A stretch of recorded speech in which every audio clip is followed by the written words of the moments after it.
Фирма Демак Макина, начавшая работу в 2010 году и ведущая торговлю с десятками стран, приняла решение прекратить торговые отношения с Китаем. Большое количество людей и десятки компаний поддержали фирму. По сообщениям Хабер Нида, вслед за Демак Макина с Китаем перестали работать более 10 турецких компаний. По словам руководителей компаний, решение связано с репрессиями и геноцидом уйгуров Восточного Туркестана.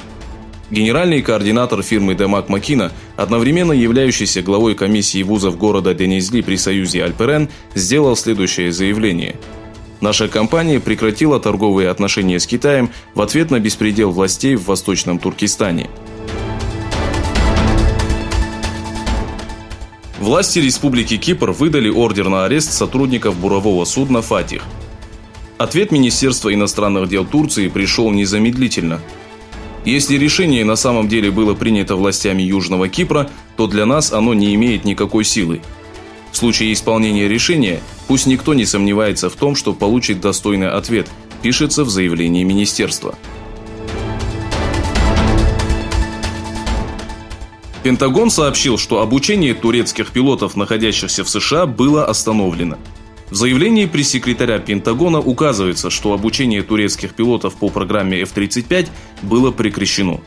Ранее власти США приняли решение депортировать 42 турецких пилота, проходящих стажировку в Аризоне и Флориде.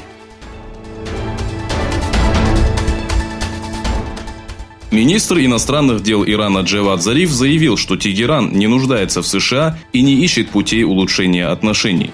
Зариф, назвавший санкции, подписанные Трампом, экономическим терроризмом, призвал Вашингтон немедленно отменить санкции. Фонд помощи детям ООН сообщил, что в Йемене каждые 2 часа гибнет по меньшей мере 1 женщина и 6 новорожденных.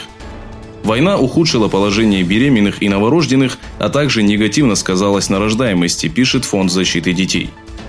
За годы войны Йемен превратился в самую бедную страну Ближнего Востока, из-за чего медицинская поддержка матерей и детей столкнулась с серьезными проблемами.